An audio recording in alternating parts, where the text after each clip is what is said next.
देख रहे हैं इन डार्क राजकुमार के साथ। तो चलिए बढ़ते हैं आज की कहानी की ओर। दोस्तों, मेरा नाम प्रियल है और मैं कोलकाता वेस्ट बंगाल की रहने वाली हूँ। मैं एक मल्टीमीडिया कंपनी में काम करती हूँ। आज की जो कहानी है वो मेरे जीवन की सबसे डरावनी मेमोरी है। ये बात है 1 साल पहले की, जब मैं और मेरी 2 दोस्त सीमा और कल्पना एक मल्टीमीडिया कंपनी में एज ए इंटर्न ज्वाइन हुए थे। कंपनी हमारे घर से थोड़ी दूरी पर था, जिस वजह से हम लोग अक्सर मेट्रो स्टेशन से जाया करते थे, जिससे हमारा काफ़ी समय बच जाता था। हम लोगों ने नया नया काम शुरू किया था।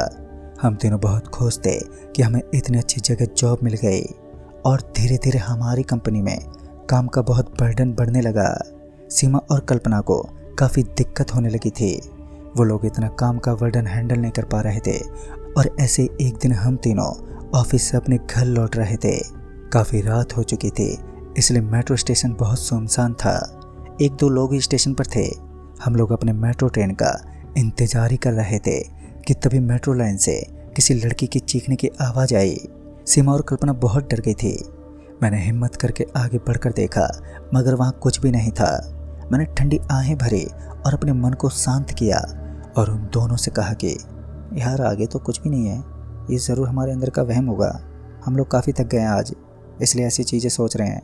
और इतना बोल के मैंने जैसे तैसे करके उनका ध्यान भटका दिया था, मगर मेरा भी मन इस सोच में डूबा था कि वो आवाज़ किसकी थी।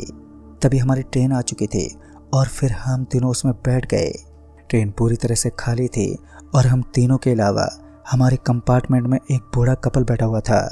हम तीनों उस इंसिडेंट के बारे में सोच रहे थे और हम तीनों बिल्कुल चुप बैठे एक दूसरे का मुंह ही देख रहे थे कि तभी वो आंटी हमें उदास देखकर एकदम से पूछने लगी, बेटा तुम लोग इतने उदास क्यों हो? तभी मैंने घबराते हुए उस घटना के बारे में बताया। उस आंटी ने हम तीनों को इस स्टेशन की एक डरावनी कहानी बताई। कुछ साल पहले यहाँ एक लड़की सफ़र कर रही थी। वो लड़की उस दिन शायद काफ़ी थकी हुई थी, जिस वजह से उसका ध्यान भटक गया और वो मेट्रो लाइन पर गिर गई। बदकिस्मती से उसी वक्त ट्रेन भी आ रही थी और उस लड़की का वहाँ मेजर एक्सीडेंट हो गया। खुशकिस्मती से उस लड़की की जान बच गई, मगर उसके दोनों पैर नहीं बच पाए और वो लड़की हमेशा के लिए अपाहिज हो गई। इस बात का उस लड़की को बहुत सदमा लगा। बेचारी जैसे तैसे खुद को संभाल रही थी कि बाद में उसकी नौकरी भी चली गई। इन सब बातों से परेशान होकर उस लड़की ने यहाँ आत्महत्या कर ली और तब से रात में अक्सर उसकी चीखें यहाँ पर सुनाई देती हैं। उसकी मौत के बाद से बहुत सारे नौजवान यहाँ आत्महत्या कर लेते हैं, इसलिए ये मेट्रो स्टेशन इतनी रात में इतना सुनसान रहता है। दोस्तों, आंटी की इतनी बातें सुनकर मेरे तो होश ही उड़ गए थे। मेरे दोनों दोस्त डर से कांप रहे थे और आंटी से बात करते करते कब हमारा स्टॉप आ गया हमें पता ही नहीं चला। हम लोग आंटी को बाय बोलकर वहाँ से उतर गए। अब हम तीनों आपस में आंटी की स्टोरी को डिस्कस करते हुए जा रहे थे। मुझे ये घटना काल्पनिक लगी, क्योंकि किसी के साथ इतना बुरा थोड़ी होता होगा, मगर मेरे दोनों दोस्त इस कहानी को सच समझ रहे थे। बात करते करते हमारा हॉस्टल आ गया था और अब हम तीनों अपने कमरे में चले गए। रात काफ़ी हो चुकी थी, इसलिए हम लोग ज़्यादा समय ना बर्बाद करते हुए गहरी नींद में सो गए।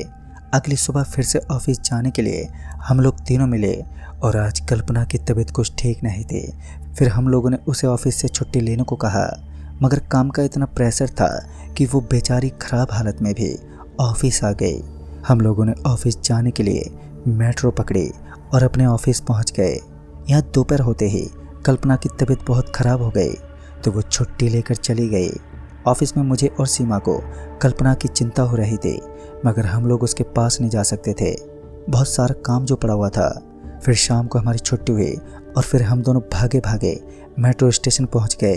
तभी वहां पर एक नोटिस से हमें पता चला कि आज किसी का यहाँ एक्सीडेंट हो गया है और वो इंसान मौके पर ही मर गया।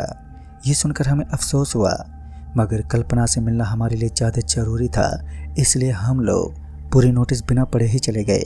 हॉस्टल पहुंचकर हमें पता चला कि जिस इंसान की मौत आज मेट्रो स्टेशन पर हुई थी वो कोई और नहीं बल्कि कल्पना है। मैं और सीमा ये खबर सुनकर वहीं फूट फूट कर रोने लगे।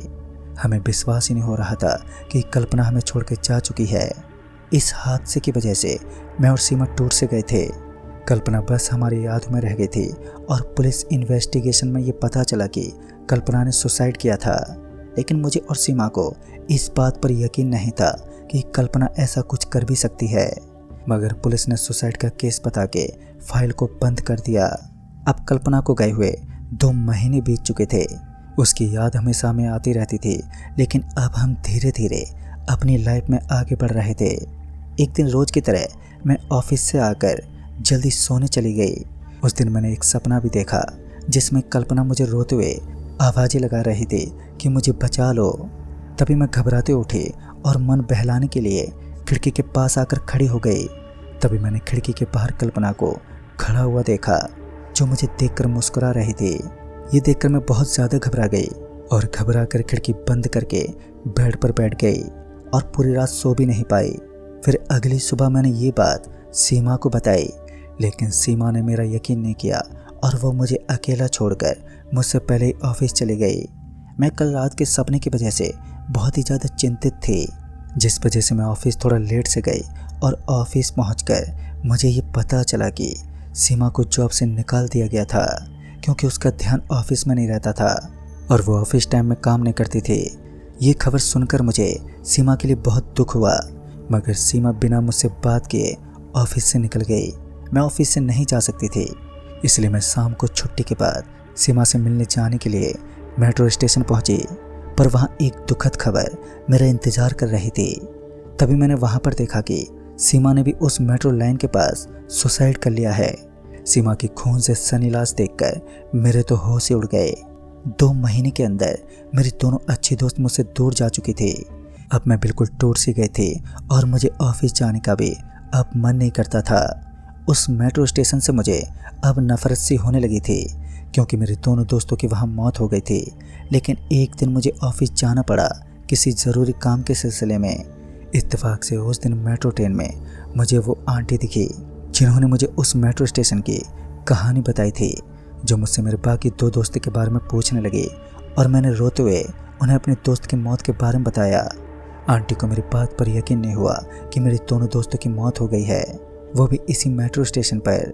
तभी उन आंटी ने कहा कि मेरी दोनों दोस्त को उस मेट्रो स्टेशन वाली भूत ने न मारा है। मैंने पहले आंटी की बात को अंधविश्वास समझ के इग्नोर कर दिया और अपने काम पर चली गई।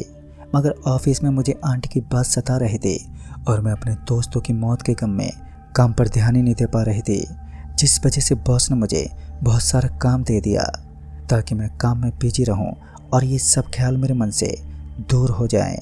काम ख़त्म करते करते मुझे काफ़ी रात हो गई। मैं ऑफिस से निकलकर सीधे मेट्रो स्टेशन पहुंची तो मैंने वहां पर देखा कि स्टेशन पूरा खाली वीरान पड़ा है।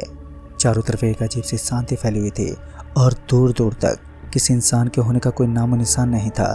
उस रात से पहले मुझे उस मेट्रो स्टेशन पर इतना डर कभी नहीं लगा। ऐसा लग रहा था कि उस स्टेशन पर मेरे सिवा कोई नहीं है। तभी मैंने एक खौफनाक मंजर देखा, जिसको देखकर तो मेरे होश ही उड़ गए। मैंने देखा कि सीमा और कल्पना एक अपाहिज लड़की के साथ मेट्रो लाइन को क्रॉस कर रही हैं और उन दोनों का शरीर बिल्कुल खून से सना था। दोनों काफ़ी जख्मी हालत में थे। उनको देख के मैं कुछ देर के लिए एकदम से सुन्न पड़ गई। मेरे मुंह से कोई आवाज़ ही नहीं निकल रही थी। मैं उनको देखती रह गई और वो तीनों मेरी आंखों के सामने ट्रेन के नीचे आ गए, जिन्हें देखकर एकदम से मैं चीख पड़ी। तभी मैंने उस जगह पर जाकर देखा, मगर मुझे वहाँ पर कुछ भी नहीं दिखा। मैं तुरंत ही घबरा कर उस मेट्रो स्टेशन से बाहर निकल गई और टैक्सी बुक करके अपने हॉस्टल पहुँची। वो सीन बहुत ही डरावना था, जिसको सोच के आज भी मेरा मन घबरा जाता है। और हॉस्टल पहुँचने के बाद मैंने खुद को जैसे तैसे संभाला और खुद को समझाती रही कि मैंने जो स्टेशन पर देखा वो सब मेरा वहम है, भूत प्रेत जैसा कुछ नहीं होता। लेकिन मेरा मन जानता था कि ये सब कुछ झूठ नहीं है। रात भर डर की वजह से मैं सो भी नहीं पाई और फिर अगली सुबह मैंने ऑफिस से छुट्टी ले ली और मैं अपना मन बहलाने के लिए लाइब्रेरी चली गई। पूरा दिन वहाँ मैं भूत प्रेत के बारे में किताबें पढ़ती रही। तब मुझे पता चला कि ये सब सच में होते हैं। फिर उसके बाद मैंने उस लड़की के बारे में पता लगाया जिसने उस मेट्रो स्टेशन पर सुसाइड किया था। तब मुझे पता चला कि वो लड़की एक्सीडेंट की वजह से डिप्रेस्ड हो गई थी, जिस वजह से उसने ये कदम उठाया और अब वो एक भूत बन के डिप्रेस्ड लोगों को सुसाइड के लिए उकसाती है, जिस वजह से उस मेट्रो स्टेशन पर इतने सारे सुसाइड होते हैं। वो मेट्रो स्टेशन अब एक सुसाइड पॉइंट बन चुका है। ये सच जानने के बाद मैंने डिसाइड कर लिया कि मैं अब उस मेट्रो स्टेशन से सफ़र नहीं करूँगी और मैंने अपनी जॉब भी छोड़ दी। कुछ समय के बाद मैं वो शहर छोड़ के अब मुंबई शिफ्ट हो गई और उसके बाद से मुझे कभी भी सीमा और कल्पना का भूत नहीं दिखा। लेकिन ये इंसिडेंट मेरी लाइफ के सबसे डिप्रेसिंग इंसिडेंट्स में से एक था जिसको मैं कभी भुला नहीं सकती। तो दोस्तों, इस कहानी में बस इतना ही। कहानी आपको पसंद आई हो तो वीडियो को लाइक शेयर ज़रूर कर दें और साथ ही हमें नीचे कमेंट बॉक्स में ज़रूर बताएं। तो मैं जल्दी मिलूँगा ऐसे एक और नई कहानी के साथ। तब तक के लिए बाय एंड टेक केयर।